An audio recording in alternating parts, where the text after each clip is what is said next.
Welcome to super fast 15. దేశంలో నేటితో సార్వత్రిక ఎన్నికల పోలింగ్ ముగిసిన నేపథ్యంలో సాయంత్రం 6:30 తర్వాత ఎగ్జిట్ పోల్స్ విడుదలయ్యాయి. ఎగ్జిట్ పోల్స్ కోసం దేశవ్యాప్తంగా ప్రజలు ఎంతో ఉత్కంఠంగా ఎదురుచూస్తున్నారు. చివరి దశ పోలింగ్ ముగిసిన అనంతరం సాయంత్రం 6:30 తర్వాతే ఎగ్జిట్ పోల్స్ విడుదల చేయాలన్న ఈసీ నిబంధనలు ఉండగా కొద్దిసేపటి కిందట ఎగ్జిట్ పోల్స్ వెలువెట్టాయి. ఈ నేపథ్యంలో ఏపీ అసెంబ్లీ ఎన్నికల్లో ఏ పార్టీకి ఎన్ని సీట్లు అనే అంచనాలతో విడుదలైన ఎగ్జిట్ పోల్స్ ను ఓసారి పరిశీలిస్తే కేకే సర్వీస్ వారు టీడీపీ 133, వైసీపీ 13, జనసేన 21, బీజేపీ 7, ఇతరులు 0గా తెలిపారు. పీపుల్స్ పల్స్ వాళ్ళు టీడీపీ 95 నుంచి 110, వైసీపీ 45 నుంచి 60, జనసేన 14 నుంచి 20, బీజేపీ 2 నుంచి 5, ఇతరులు 0గా తెలిపారు. చాణక్య స్ట్రాటజీస్ వారు టీడీపీ కూటమి 114 నుంచి 125, వైసీపీ 39 నుండి 49, ఇతరులు 0 నుంచి 1గా తెలిపారు. ఆత్మసాక్షి వారు వైసీపీ 98 నుంచి 116, టీడీపీ 59 నుంచి 77గా తెలిపారు.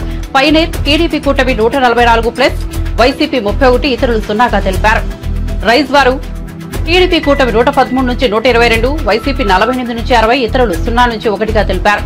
ఆరావారు వైసీపీ 98 నుంచి 116, టీడీపీ 59 నుంచి 77, ఇతరులు 0గా తెలిపారు. రేస్ వారు వైసీపీ 117 నుంచి 128, టీడీపీ 48 నుంచి 58గా తెలిపారు. జనగలం టీడీపీ కూటమి నుంచి 104 నుంచి 118, వైసీపీ 44 నుంచి 57, ఇతరులు 0గా తెలిపారు. కోర్ స్ట్రాటజీ గ్రూప్ వారు వైసీపీ 115 నుంచి 125, టీడీపీ 50 నుంచి 60గా తెలిపారు. ఆపరేషన్ చాణిక్య వారు వైసీపీ 95 నుంచి 102, టీడీపీ 64 నుంచి 68గా తెలిపారు.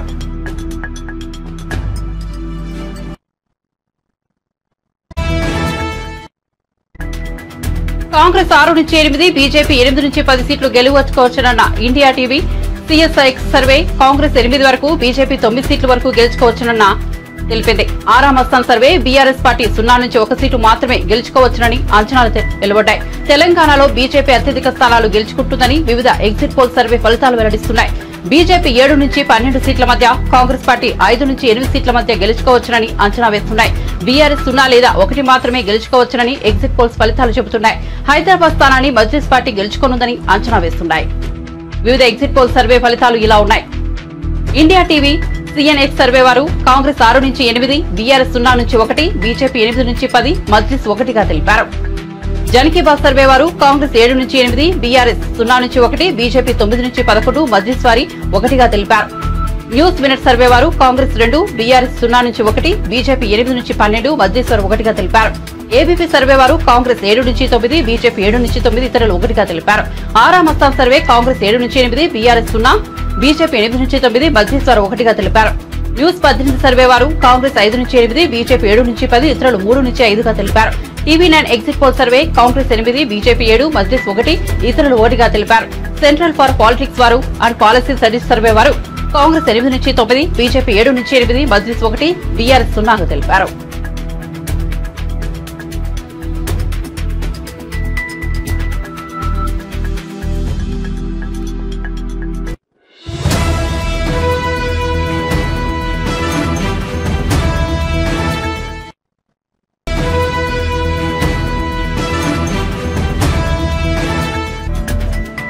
తిరుమలలో హనుమాన్ జయంతి ఉత్సవాలను తిరుమల తిరుపతి దేవస్థానం వైభవంగా నిర్వహించింది. హనుమంతుడు జన్మస్థలంగా ప్రకటించిన అంజనాద్రిలో ఉదయం బాల ఆంజనేయ స్వామి వారికి ప్రత్యేక పూజలు, అభిషేకాలు నిర్వహించి నైవేద్యాలు సమర్పించారు. అనంతరం శ్రీవారి ఆలయం ఎదుట ఉన్న వేడి ఆంజనేయ స్వామి ఆలయంలో ప్రత్యేక పూజలు, అభిషేకాలు నిర్వహించారు. జపాలి తీర్థంలోని హనుమంతుడికి అభిషేకాలు, నివేదికలు నిర్వహించారు. జపాలిలోని హనుమంతుడికి టీటీడీ తరఫున ఈవో ధర్మారెడ్డి పట్టు వస్త్రాలు సమర్పించారు. మొదటి ఘాట్లోని 7వ మైల్ రాయి వద్ద ప్రసన్న ఆంజనేయ స్వామి వారికి పూజలు చేశారు. తిరుమలలో ఈ నెల 5 వరకు హనుమాన్ జయంతి ఉత్సవాలకు టీటీడీ ఘనంగా నిర్వహించనుంది.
హనుమాన్ జన్మదిన సందర్భంగా మొదట ఆకాశగంగా తీర్థంలో హనుమంతుని యొక్క అమ్మ అయినటువంటి అంజనీదేవి తపస్సు ఫలితంగా హనుమంతుని జన్మ ఆకాశగంగలో తిరుమలలో ఉద్భవించింది అని అందరికీ తెలిసిన విషయమే.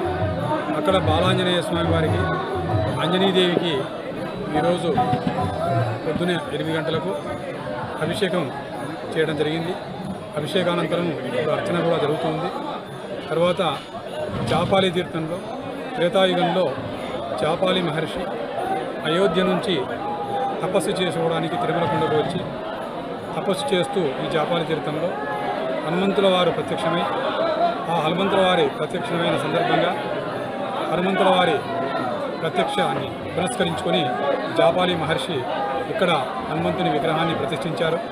త్రేతాయుగం నుంచి జాపాలి క్షేత్రంలో హనుమంతుడు విశేష పూజలు అందుకుంటున్నాడు. తిరుమల క్షేత్రాన్ని ఆయన గురువైనటువంటి వెంకటేశ్వర స్వామిని కొలుస్తూ ఇక్కడ అవతరిస్తూ ఉన్నాడు. భక్తులకు ఆరోగ్య ఐశ్వర్యాలను అందిస్తూ ఉన్నాడు. దీని తర్వాత దేడి ఆంజనేయ స్వామి దగ్గర తిరుమల అర్చకులు ఈరోజు అభిషేకం చేస్తారు. 1వ ఘాట్ రోడ్లో అంటే down ghat road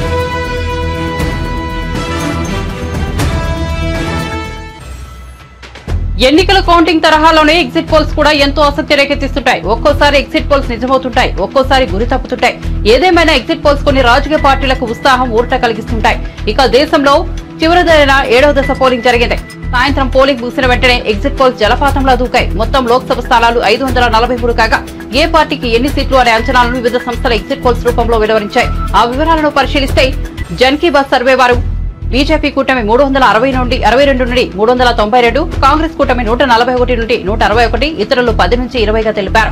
news nation వారు బీజేపీ కూటమి 340 నుండి 378, కాంగ్రెస్ కూటమి 153 నుంచి 169, ఇతరులు 21 నుంచి 23గా తెలిపారు. టైమ్స్ నౌ వారు బీజేపీ కూటమి 353 నుంచి 368, కాంగ్రెస్ కూటమి 118 నుంచి 133, ఇతరులు 43 నుంచి 48గా తెలిపారు. ఇండియా న్యూస్ డి డైనమిక్స్ వారు బీజేపీ కూటమి 371, కాంగ్రెస్ కూటమి 125, ఇతరులు 47గా తెలిపారు. రిపబ్లిక్ పీమార్క్ వారు బీజేపీ కూటమి 359, కాంగ్రెస్ కూటమి 154, ఇతరులు 30గా తెలిపారు. రిపబ్లిక్ భారత్ మ్యాట్రిక్స్ బీజేపీ కూటమి 353 నుంచి 368, కాంగ్రెస్ కూటమి 118 నుంచి 133, ఇతరులు 43 నుంచి 48గా తెలిపారు. దైనిక్ భాస్కర్ బీజేపీ కూటమి 281 నుంచి 350, కాంగ్రెస్ కూటమి 145 నుంచి 201, ఇతరులు 33 నుంచి 49గా తెలిపారు.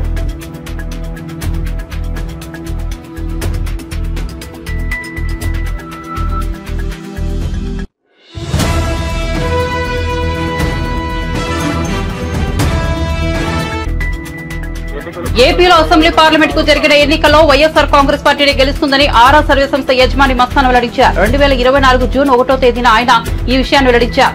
ఏపీలో హోరాహోరీగా సాగిన పోలింగ్ లో వైసీపీదే ఆధిక్యమని ఈ విషయం 22 రోజుల పరిశీలన తర్వాత అంచనాకు వచ్చినట్లు వెల్లడించారు. వైఎస్ఆర్ కాంగ్రెస్ పార్టీకి 94 నుంచి 104 సీట్లతో మళ్లీ జగన్ అధికారంలోకి వస్తున్నట్లు చెప్పారు మస్తాన్. టీడీపీ కూటమి 71 నుంచి 81 సీట్ మధ్య సీట్లను గెలుస్తుందని వెల్లడించారు ఆయన. టీడీపీ కూటమి కంటే వైఎస్ఆర్ కాంగ్రెస్ పార్టీకి అదనంగా 25 సీట్లు రాబోతున్నాయని సర్వేలో వెల్లడైనట్లు వివరించారు ఆరా మస్తాన్. ఇక పార్లమెంట్ సీట్ల విషయానికి వస్తే వైఎస్ఆర్ కాంగ్రెస్ పార్టీ 13 నుంచి 15 లోక్సభ సీట్లలో గెలుస్తుందని చెప్పిన ఆరా మస్తాన్ టీడీపీ కూటమి 10 నుంచి 12 సీట్లలో గెలవబోతోందని వివరించారు ఆయన. జనసేన పార్టీ పోటీ చేసిన 2 పార్లమెంట్ సీట్లలో ఆ పార్టీని విజయం సాధిస్తుందని వివరించారు. వైఎస్ షర్మిల ఆధ్వర్యంలో కాంగ్రెస్ పార్టీ ఓట్లను భారీ చీల్చిందని, దీనివల్ల 3 పార్లమెంట్ సీట్లను వైసీపీ కోల్పోవాల్సి వస్తుందని, ఇది ఆ పార్టీకి నష్టం చేకూర్చిందన్నారు Aaraa survey Mastan. SC, ST, minority వర్గాలతో పాటుగా ఈ గత 4 ఏళ్లుగా ఈ ప్రభుత్వం అనుసరించినటువంటి అనేక అభివృద్ధి, గ్రామీణ ప్రాంతాల్లో అభివృద్ధి, అలాగే సంక్షేమ కార్యక్రమాలు, డైరెక్ట్ బెనిఫిట్ స్కీమ్స్ కారణంగా బీసీలలో కూడా వైఎస్ఆర్ కాంగ్రెస్ పార్టీ గణనీయమైనటువంటి ఓట్లు సాధించింది. ఈ విధంగా తనకున్నటువంటి ఓటు బ్యాంకును కాపాడుకుంటూ కొత్తగా బీసీలలో ఓటు బ్యాంకుని చేర్చడం ద్వారా, మహిళల్లో తన ఓటు బ్యాంకును పెంచుకోవడం ద్వారా వైఎస్ఆర్ కాంగ్రెస్ పార్టీ ఈ రోజు తిరిగి రాష్ట్రంలో మరొకసారి అధికారంలోకి రాబోతా ఉంది. వైఎస్ఆర్ కాంగ్రెస్ పార్టీ ఆంధ్రప్రదేశ్ లో మే 13వ తేదీన జరిగినటువంటి ఎన్నికల్లో 49.41% ఓట్లను సాధించి 94 నుండి 104 అసెంబ్లీ స్థానాల్లో గెలవబోతారని. అలాగే తెలుగుదేశం పార్టీ కూటమి 47.55% ఓట్లను సాధించి కేవలం 71 నుండి 81 స్థానాలకు పరిమితం కాబోతా ఉంది. ఇతర పార్టీలు ఇండిపెండెంట్ అభ్యర్థులు 3.04% ఓట్లకు పరిమితం కాబోతా ఉన్నాయి. సుమారుగా 2% ఓట్ల ఆధిక్యతతో తెలుగుదేశం పార్టీ కూటమి కంటే సుమారుగా 20-25 స్థానాల్లో వైఎస్ఆర్ కాంగ్రెస్ పార్టీ ఆధిక్యత సాధించి మరొకసారి ప్రభుత్వాన్ని ఏర్పాటు చేయబోతా ఉంది. అలాగే పార్లమెంటు విషయానికొస్తే ఆంధ్రప్రదేశ్ లో ఉన్నటువంటి 25 పార్లమెంటు స్థానాల్లో 48.29% ఓట్లను సాధించి ఎన్నికల ప్రక్రియ పూర్తిగా కంప్లీట్ కావడంతో వివిధ ప్రైవేట్ సర్వీస్ సంస్థలు వివిధ ఛానళ్లు ఎగ్జిట్ పోల్స్ విడుదల చేస్తున్నాయి. ఓటర్లు ఎవరికి పట్టం కట్టారో అంచనాలు వెల్లడిస్తున్నాయి. దీంతో జనసేన అధినేత పవన్ కళ్యాణ్ పోటీ చేసిన పిఠాపురం అసెంబ్లీ సీటుపై తీవ్ర ఉత్కంఠ నెలకొంది. ఇక్కడ పవన్ కళ్యాణ్ గెలుస్తాడా, వైసీపీ అభ్యర్థిని వంగాగీత విజయం సాధిస్తారా అని ఓవరాల్ ఏపీ పాలిటిక్స్ లో సస్పెన్షన్ గా మారింది. ఈ క్రమంలో ప్రముఖ సర్వే సంస్థ ఆర్హమస్సాన్ సంస్థ పిఠాపురం అసెంబ్లీ ఎగ్జిట్ పోల్స్ ఫలితాలను వెల్లడించింది. పిఠాపురంలో జనసేన చీఫ్ పవన్ కళ్యాణ్ ఘన విజయం సాధిస్తారని పేర్కొంది. పవన్ కళ్యాణ్ తో పాటు జనసేన పోటీ చేసిన 2 పార్లమెంట్ స్థానాలు కాకినాడ, మచిలీపట్నంలోనూ ఆ పార్టీ విజయం సాధిస్తుందని అంచనా వేసింది. ఆర్హమస్సాన్ ఫలితాలు చూసి పవన్ కళ్యాణ్ ఫ్యాన్స్ ఖుషి అవుతున్నారు. తర్వాత జనసేన 21 స్థానాలు పొందినటువంటి జనసేన 21 అసెంబ్లీ స్థానాలు, 2 పార్లమెంట్ స్థానాల్లో వాళ్ళు పోటీ చేయడం జరిగింది. జనసేన 2 పార్లమెంటు స్థానాల్లో గెలవబోతా ఉంది. అలాగే అసెంబ్లీ స్థానాల్లో పిఠాపురం నుండి పోటీ చేసినటువంటి జనసేన పార్టీ వ్యవస్థాపక అధ్యక్షుడు శ్రీ పవన్ కళ్యాణ్ గారు భారీ మెజార్టీతో గెలవబోతా ఉన్నారు. అలాగే ఆ పార్టీలో మరొక ముఖ్య నాయకుడైనటువంటి శ్రీ నాదెండ్ల మనోహర్ గారు గుంటూరు జిల్లా తెనాలి నుండి గెలవబోతా ఉన్నారు. తర్వాత తెలుగుదేశం పార్టీ విషయానికొస్తే తెలుగుదేశం పార్టీ అధ్యక్షులు రాష్ట్ర మాజీ ముఖ్యమంత్రి నారా చంద్రబాబు నాయుడు గారు కుప్పం నియోజకవర్గం నుండి భారీ మెజార్టీతో గెలవబోతా ఉన్నారు. అలాగే వారి తనయుడు మాజీ మంత్రి శ్రీ నారా లోకేష్ మంగళగిరి నుండి గెలవబోతా ఉన్నారు. అలాగే శ్రీ నందమూరి బాలకృష్ణ గారు హిందూపురం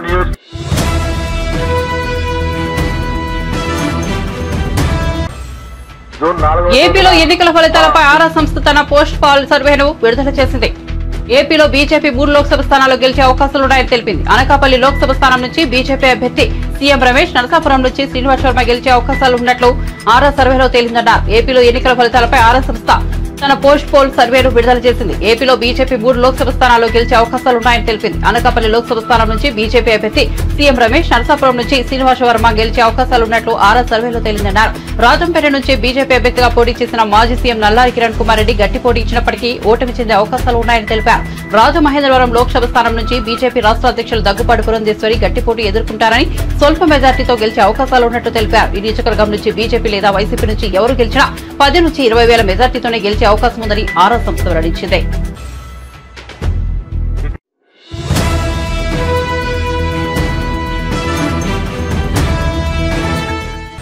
ఆంధ్రప్రదేశ్ లో కూటమి ప్రభుత్వం అధికారంలోకి రావాలని పిఠాపురంలో జనసేన అధినేత పవన్ కళ్యాణ్ అఖండ మెజార్టీతో విజయం సాధించాలని ఆ పార్టీ కార్యకర్త ప్రత్యేక పూజలు చేస్తున్నారు. జనసేన కార్యకర్త ఈశ్వర్ తిరుమల జావారి తీర్థానికి పొర్లుదండాలతో వెళ్లి మొక్కులు చెల్లించారు. హనుమాన్ జయంతి సందర్భంగా ఆకర్షకంగా జలాశయం మెట్టు నుండి జావారి తీర్థానికి పొర్లుదండాలతో వెళ్లి స్వామివారిని దర్శించుకున్నారు. హనుమాన్ జయంతి సందర్భంగా జనసేన పార్టీ అధ్యక్షులు శ్రీ పవన్ కళ్యాణ్ గారు పిఠాపురంలో భారీ మెజార్టీతో గెలవాలని ఈ పొలిదండాల కార్యక్రమం చేస్తున్నాను. ఆ జపాలి ఆంజనేయ స్వామి కృపా కటాంశాలు ఎల్లప్పుడూ ఉండాలని, ఆరోగ్యంగా ఉండాలని, అదేవిధంగా కూటమి ప్రభుత్వం ఏర్పడాలని ఆంజనేయ స్వామిని వేడుకుంటున్నాను.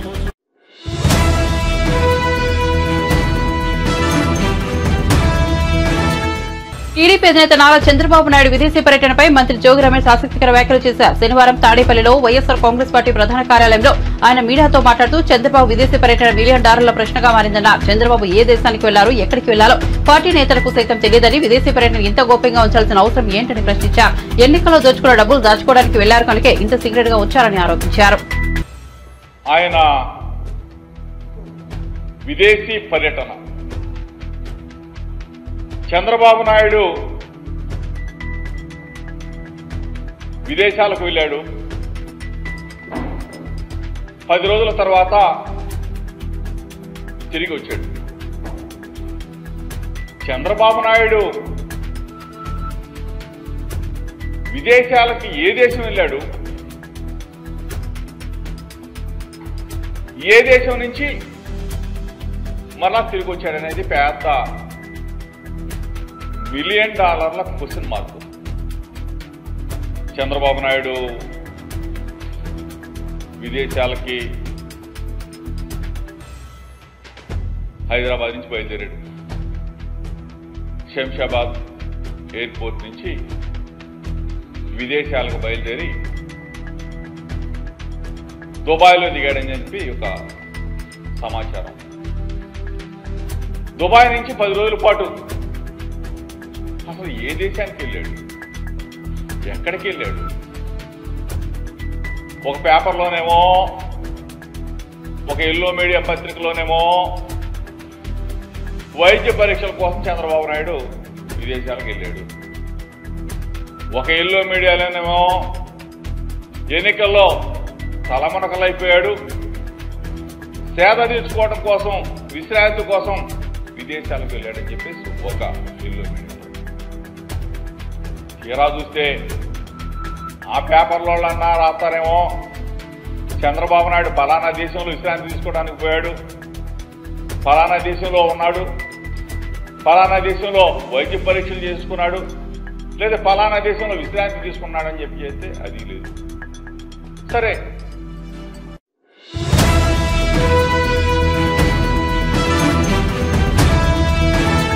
తెలంగాణ రాష్ట్ర ఆవిర్భావ దశాబ్ది ఉత్సవాలకు అనారోగ్య కారణాలతో కాంగ్రెస్ అగ్రనేత సోనియా గాంధీ హాజరు కాలేకపోతున్నారని వి హనుమంతరావు అన్నారు. శనివారం ఆయన మీడియాతో మాట్లాడుతూ 1969 ఉద్యమం కొత్తగూడెం ఖమ్మంలో పవర్ ప్లాంట్ లో ప్రారంభమైందని, ఆ ఉద్యమంలో అనేక మంది పాల్గొన్నారని తెలిపారు. లేక్ వ్యూ గెస్ట్ హౌస్ లో సోనియా గాంధీకి 42 మంది ఎమ్మెల్యేలు సంతకాలతో వినతిపత్రం అందజేసి ఆంధ్ర పెద్దతనంతో ఉండలేమని చెప్పామని విహెచ్ గుర్తు చేశారు. పార్లమెంట్ లో తెలంగాణ బిల్లుకు ఆంధ్ర ఎంపీలు అడ్డుపడుతున్నప్పటికీ గట్టిగా పోరాడామని అన్నారు.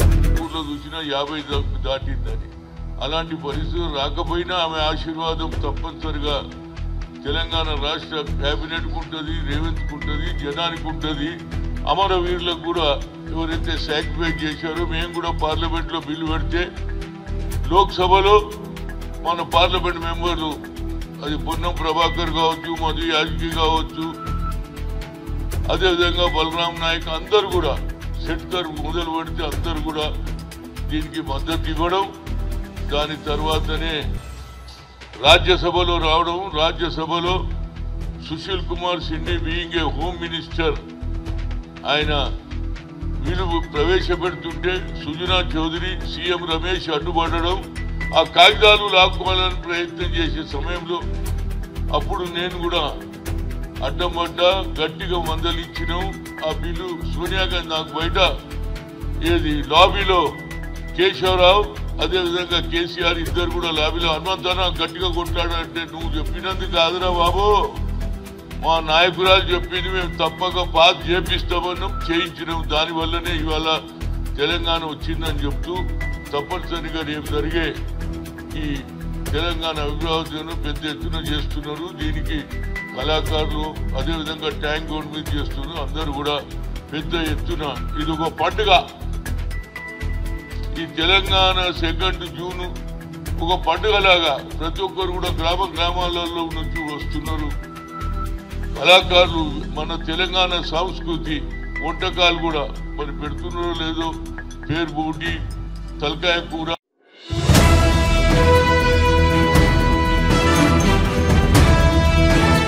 విశాఖ భూముల వ్యవహారంలో సీఎస్ జవహర్ రెడ్డి పేరు వినిపిస్తున్న నేపథ్యంలో టీడీపీ పొలిట్ బ్యూరో సభ్యుడు వర్లరామయ్య మీడియా సమావేశం ఏర్పాటు చేసి తీవ్రస్థాయిలో ధ్వజమెత్తారు. అధికారం అడ్డగా పేదల భూములు కొట్టేసేందుకు వైసీపీ పథక రచన చేసిందని, ఇందులో సీఎస్ జవహర్ రెడ్డి కీలక పాత్రధారిని ఆరోపించారు. 200 ఎకరాలను సీఎస్ ఆయన తనయుడు, అతడి బినామీలు కొట్టేశారని జనసేన నేత మూర్తి యాదవ్ ఆరోపణలు చేస్తే తమ తప్పు లేదని నిరూపించుకోకుండా మూర్తి యాదవ్ పై బెదిరింపులకు పాల్పడడం ఏంటని వర్లరామయ్య మండిపడ్డారు. దాదాపు 2000 కోట్ల విలువైన ఈ భూదందాపై గవర్నర్ జోక్యం చేసుకోవాలని, పూర్తిస్థాయి విచారణకు ఆదేశించాలని విజ్ఞప్తి చేశారు. సీఎస్ గా జవహర్ రెడ్డి కొనసాగితే మూర్తి యాదవ్ ప్రాణాలకు ముప్పు ఉందని వల్లరామయ్య ఆందోళన వ్యక్తం చేశారు. రూపాయల ఖరీదయ్యే భూమిని ఆయన కుమారుడు, లేకపోతే ఆయన కుమారుడి పేరు మీద, లేకపోతే ఆయన బినామీలో కొట్టేశారు. నా దగ్గర ఆధారాలు ఉన్నాయని చెప్పి ఒక బాధ్యత కలిగిన రాజకీయ నాయకుడు విశాఖపట్నం నుంచి మాట్లాడుతున్నాడు. నేను ఈ సందర్భంగా కొన్ని ప్రశ్నలు పాలనా యంత్రాంగానికి వేస్తూ ఉన్నా. నేను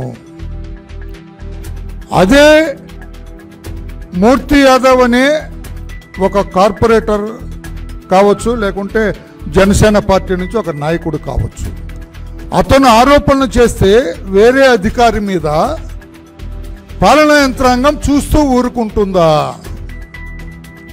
యాంటీ కరప్షన్ బ్యూరో చూస్తూ ఊరుకుంటుందా? పై స్థాయి అధికారులు చూస్తూ ఊరుకుంటారా? ఒక తహసీల్దార్ మీద వచ్చిందండి ఇదే allegation. What that district collector will do?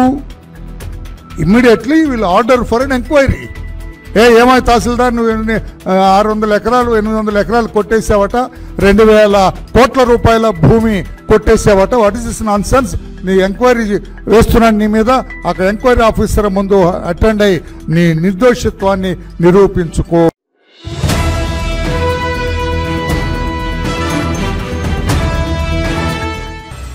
Telangana ఆవిర్భావ వేడుకలకు తమకు గత 10 ఏళ్లలో ఒక్క ఆహ్వాన పత్రిక రాలేదన్నారు మంత్రి పొన్నం ప్రభాకర్. తాము మాజీ ముఖ్యమంత్రి కేసీఆర్ కు కూడా ఆహ్వానం పంపామన్నారు. పరేడ్ గ్రౌండ్ లో రాష్ట్ర ఆవిర్భావ వేడుకల ఏర్పాట్లను పరిశీలించిన పొన్నం తెలంగాణకు ఒక గీతం ఉండాలని, ప్రజలు మార్పు కోరుకుంటారని చెప్పారు. తెలంగాణ చిహ్నంపై గతంలో ఎవరి అభిప్రాయాలను తీసుకోలేదని, ప్రజల ఆలోచనకు అనుగుణంగా ప్రభుత్వం నిర్ణయం తీసుకుంటుందన్నారు. రాజకీయంగా విమర్శలకు వేదిక కాదని చెప్పారు. ఆవిర్భావ వేడుకల్లో రాష్ట్ర గీతం ఆవిష్కరిస్తామన్నారు. అన్ని రాజకీయ పార్టీలు వేడుకలు జరుపుకోవాలన్నారు. తెలంగాణ అమరులను ప్రధాని నరేంద్ర మోదీ అవమానించారని విమర్శించారు. పొన్నం తల్లిని చంపి బిడ్డను తెచ్చుకున్నారని హీరణ చేశారన్నారు. సోనియా గాంధీ తెలంగాణ ఇచ్చిన ప్రదాత, సోనియా వస్తారని నమ్మకం ఉందన్నారు. జై జై హే తెలంగాణ పాట తెలంగాణ సమాజాన్ని సంఘటితం చేసే శక్తిగా అభివర్ణించారు. మంత్రి జూపల్లి కృష్ణారావు తెలంగాణ రాష్ట్ర సాధన కోసం వందలాది బిడ్డలు ప్రాణాలు అర్పించారని చెప్పారు. గొప్ప తెలంగాణ ఏర్పడాలని అమరవీరులు కోరుకున్నారు. అమరవీరుల ఆంక్షలకు భిన్నంగా పాలన కొనసాగుతుందన్నారు. బీజేపీ బీఆర్ఎస్ ఇష్టానుసారంగా మాట్లాడుతున్నారని విమర్శించారు. గలమెత్తి తెలంగాణ యొక్క వాదాన్ని పార్టీ, అన్ని రాజకీయ పార్టీలు నిర్ణయం తీసుకునే విధంగా జరిగితే దురదృష్టం.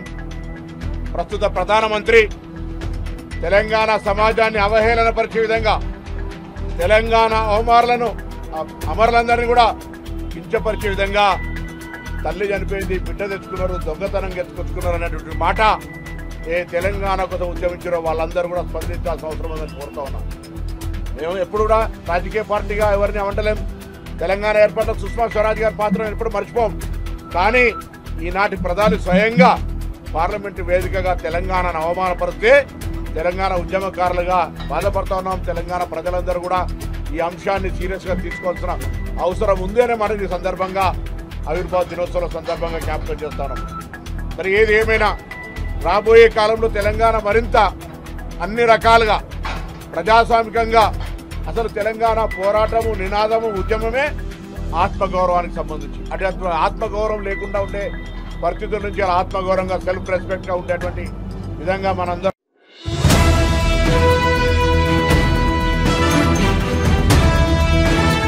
లోక్సభ ఓట్ల లెక్కింపునకు 3 ఇంచుల భద్రత ఏర్పాటు చేసినట్లు సీఈఓ వికాస్ రాజ్ అన్నారు. బీఆర్కే భవన్ లో మీడియాతో మాట్లాడుతూ మధ్యాహ్నం 3 గంటల లోపు ఫలితాలు వెలువడతాయని చెప్పారు. చేవెళ్ల, మల్కాజ్గిరిలో 2 కౌంటింగ్ కేంద్రాలను ఏర్పాటు చేసినట్టు చెప్పారు. లెక్కింపు కేంద్రాల్లోకి మొబైల్ ఫోన్లు, ఎలక్ట్రానిక్ డివైస్ అనుమతించబోమని చెప్పారు. కౌంటింగ్ హాల్ నుంచి 100 మీటర్ల వరకు ఎవరికి అనుమతి ఉండదని పేర్కొన్నారు. లెక్కింపు హాల్ మొత్తం సీసీటీవీ పర్యవేక్షణలో ఉంటుందని అన్నారు. స్ట్రాంగ్ రూమ్ నుంచి కౌంటింగ్ హాల్ వరకు ప్రత్యేకమైన దారిలో సీసీటీవీ మానిటరింగ్ ఉంటుందని అన్నారు. చొప్పదండి, యాకుల్పుర, దేవరకొండలో అత్యధికంగా 24 రౌండ్లలో ఓట్లను లెక్కిస్తారని చెప్పారు. ఆర్బూర్, భద్రాచలం, అశ్వారావుపేటలో 13 రౌండ్లలో ఓట్ల లెక్కింపు ఉంటుందని చెప్పారు. 276 టేబుల్స్ పెట్టడం జరిగింది.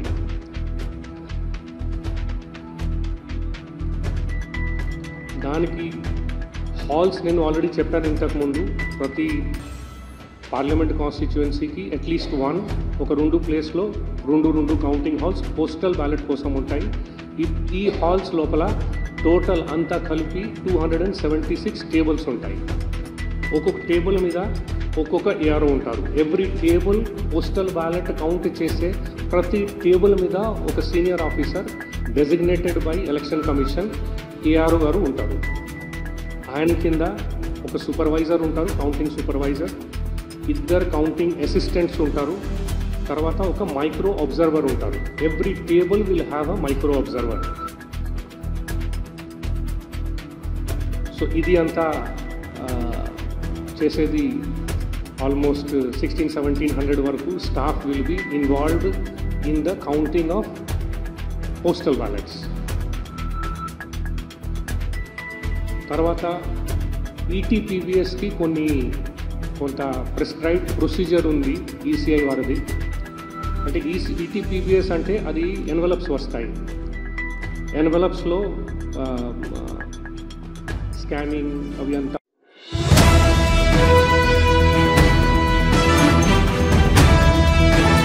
కౌంటింగ్ సిబ్బందికి మే 26 నాటికి శిక్షణ పూర్తయిందని జీహెచ్ఎంసీ కమిషనర్ రొనాల్డ్ రాస్ అన్నారు.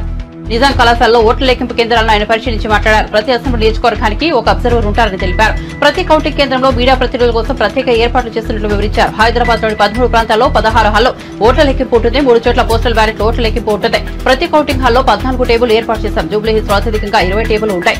యాకుల్పురాలో అత్యధికంగా 24 రౌండ్లలో ఓట్ల లెక్కింపు ఉంటుంది. చార్బార్ నియోజకవర్గంలో 15 రౌండ్లలో కంటోన్మెంట్ ఉప ఎన్నిక ఓట్ల లెక్కింపు 15 రౌండ్లలో జరుగుతుంది. ప్రతి రౌండ్కు 30 నిమిషాల సమయం పడుతుంది. ప్రతి అసెంబ్లీ సెగ్మెంట్ లో 5 వీవీప్యాట్ల స్లిప్పులు లెక్కిస్తామని రొనాల్డ్ రాస్ తెలిపారు. ప్రతి టేబుల్లో కూడా మీరు చూసుకుంటే కౌంటింగ్ సూపర్వైజర్ అని ఒకరు ఉంటారు, గెజెటెడ్ ఆఫీసర్, కౌంటింగ్ అసిస్టెంట్ అని ఒకరు ఉంటారు, గెజెటెడ్ ఆఫీసర్, మరియు మనకు మైక్రో అబ్జర్వర్ అని ఒక కేంద్ర డిపార్ట్మెంట్ నుంచి కూడా ఒకరిని అక్కడ పెట్టడం జరుగుతుంది. ఇవి కాకుండా మనకు అబ్జర్వర్ టేబుల్ మీద కూడా ఒక 2 micro observers government of India employees కూర్చుంటారు. ప్రతి రౌండ్ పూర్తి కాగానే దాంట్ నుంచి ఒక 2 మెషిన్స్ని ర్యాండమ్గా అబ్జర్వర్ గారు సెలెక్ట్ చేస్తూ మళ్ళీ దాన్ని రీకౌంట్ కూడా చేయిస్తారు. సో జస్ట్ ఎన్షోర్ మన కౌంటింగ్ ప్రక్రియ కరెక్ట్గా జరిగిందా లేదా అనే ఉద్దేశంతో ఇవి జరుగుతాయి. మన కౌంటింగ్కు మన కంట్రోల్ యూనిట్ అని ఏం బాక్స్ చెప్తున్నామో ఆ బాక్స్ మాత్రమే లోపలికి వస్తాయి. ఆ బాక్స్లోనే కౌంటింగ్ రిజల్ట్ బటన్ కూడా ఉంటుంది. సో ప్రతి టేబుల్ కూడా మనం పొలిటికల్ పార్టీస్ తరఫు క్యాండిడేట్స్ తరఫు నుంచి కౌంటింగ్ ఏజెంట్స్ని అనుమతిస్తాము. ఆ కౌంటింగ్ ఏజెంట్ ప్రతి మెషిన్లో ఏమేమి ఓటు పోల్ అయినది కూడా వాళ్ళు చూసుకోవచ్చు. వాళ్ళు మళ్ళీ దాన్ని నోట్ కూడా చేసుకోవచ్చు. అలాగే ఇక్కడ పోస్టల్ బ్యాలెట్ కూడా సెపరేట్గా వాళ్ళు కౌంటింగ్ ఏజెంట్ పెట్టుకుని చేసుకోవడానికి కూడా మేము వెసులుబాటు కల్పించాము. అలాగే ఈ హాల్లో మన క్యాండిడేట్ కానీ వాళ్ళ ఎలక్షన్ ఏజెంట్ కానీ మళ్ళీ ఏఆర్ఓ టేబుల్ మీద ఏమైనా కౌంటింగ్ ప్రక్రియ జరిగితే దాని మీద చూడడానికి కూడా మన ఎలక్షన్ మన పొలిటికల్ పార్టీ వాళ్ళకు క్యాండిడేట్స్ కూడా అనుమతి ఇవ్వడం జరుగుతుంది. సో అన్ని రంగాల్లో కూడా we are prepared for the purpose of counting. 4వ తారీఖు ఈ కౌంటింగ్ ప్రక్రియ అనేది చాలా సాఫీగా పీస్ఫుల్గా చేయడానికి.